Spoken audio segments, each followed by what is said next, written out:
السلام علیکم ورحمۃ اللہ وبرکاتہ۔ شروع کرتا ہوں اللہ کے نام سے جو بڑا مہربان نہایت رحم والا ہے۔ اللہ تعالیٰ آپ سب کو اپنے حفظ و امان میں رکھے۔ آج کا میرا ٹاپک ہے ایک آتش پرست مشعون کا واقعہ۔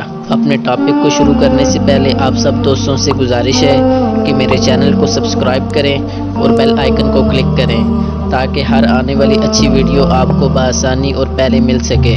تو چلتے ہیں اپنے ٹاپک کی طرف۔ حضرت حسن بصری رحمۃ اللہ علیہ کے پڑوس میں ایک آتش پرست شمعون نامی رہتا تھا۔ وہ ایک بار بیمار پڑ گیا اور قریب المرگ ہو گیا۔ حضرت حسن کو اس کی بیماری کا پتہ چلا تو آپ اس کے پاس پہنچے۔ آپ نے دیکھا کہ آگ اس کے پاس سلگ رہی ہے اور وہ آگ کے دھوئیں سے کالا پڑ گیا ہے۔ آپ نے فرمایا کہ خدا سے ڈر اور مسلمان ہو جا۔ ساری عمر تو نے آگ اور دھوئیں کی پوجا کی، اب دین اسلام کو آزما لے، شاید خدا تجھ پر رحم فرمائے۔ شمعون بولا کہ دین اسلام کی صداقت کی کوئی نشانی دکھائیں۔ آپ نے فرمایا دیکھ تو نے 70 برس آگ کی پوجا کی اور میں نے ایک روز بھی اس کو نہیں پوجا۔ اب میں اور تم دونوں اس میں اپنا اپنا ہاتھ ڈالتے ہیں اور پھر دیکھتے ہیں کہ آگ کس کو جلاتی ہے اور کس کو چھوڑتی ہے۔ چاہیے تو یہ کہ تو اس کا پجاری ہے اس لیے وہ تجھے نہ جلائے، اور میں اس کا پجاری نہیں اس لیے وہ مجھے جلا دے، مگر مجھے اپنے اللہ سے امید ہے کہ آگ مجھے ہرگز نہ جلائے گی۔ اگر تم میرے خدا کی قدرت اور اس آگ کی کمزوری کو دیکھنا چاہتے ہو تو لو دیکھ لو۔ یہ کہہ کر آپ نے اپنا ہاتھ جلتی آگ میں ڈال دیا اور دیر تک اس میں ڈالے رکھا۔ شمعون نے دیکھا کہ آپ کا ہاتھ بالکل نہیں جلا۔ یہ منظر دیکھ کر شمعون بے قرار ہوا اور خدا کی محبت کا نور اس کی پیشانی سے چمکنے لگا اور عرض کرنے لگا کہ اب تک پورے 70 برس میں نے اس آگ کی پوجا کی ہے اور اب چند سانسیں باقی ہیں، تو اس میں آپ کے خدا کی کیا عبادت کر سکتا ہوں؟ حضرت حسن بصری رحمۃ اللہ علیہ نے فرمایا تو اس کی فکر نہ کر، کلمہ پڑھ لے تو میرا خدا تجھ سے فوراً راضی ہو جائے گا اور پچھلے 70 برس کی آگ کی ساری پوجا معاف فرما دے گا۔ شمعون نے کہا اگر آپ ایک اقرار نامہ لکھ دیں کہ حق تعالیٰ مجھے عذاب نہ دے گا تو میں ایمان لے آتا ہوں۔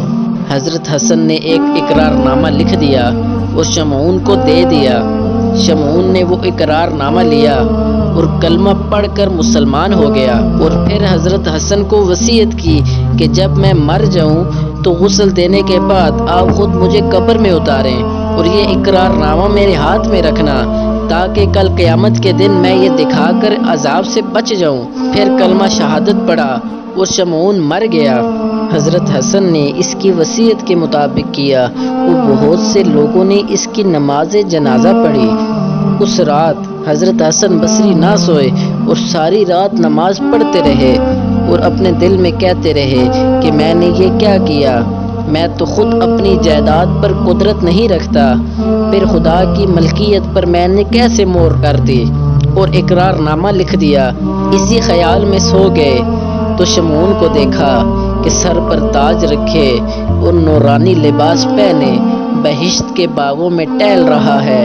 حضرت حسن نے دریافت کیا کہ اے شمعون کیا حال ہے تیرا؟ اس نے کہا آپ کیا پوچھتے ہیں، حق تعالیٰ نے مجھ پر بڑا فضل فرمایا ہے اور ایک بہت بڑے محل میں اتارا ہے اور اپنا دیدار بھی عطا فرمایا ہے، اور جو مہربانیاں مجھ پر فرمائی ہیں مجھ میں طاقت نہیں کہ بیان کر سکوں۔ اے حسن بصری اب آپ کے ذمے کچھ بوجھ نہ رہا، آپ کا اقرار نامہ بڑے کام آیا، اب یہ لیجئے اپنا اقرار نامہ کیونکہ اب اس کی ضرورت نہیں۔ یہ کہہ کر وہ اقرار نامہ اس نے حضرت حسن بصری رحمۃ اللہ علیہ کو دے دیا۔ جب حضرت حسن بصری رحمۃ اللہ علیہ بیدار ہوئے تو وہ اقرار نامہ ان کے ہاتھ میں تھا۔ پیارے دوستوں، اگر آپ کو یہ میری ویڈیو پسند آئی ہے تو میرے چینل کو سبسکرائب کریں تاکہ ہر آنے والی اچھی ویڈیو آپ کو بآسانی مل سکے۔ اللہ تعالیٰ آپ سب کو اپنے حفظ و امان میں رکھے۔ ملتے ہیں نیکسٹ ویڈیو میں، تب تک کے لیے اللہ حافظ۔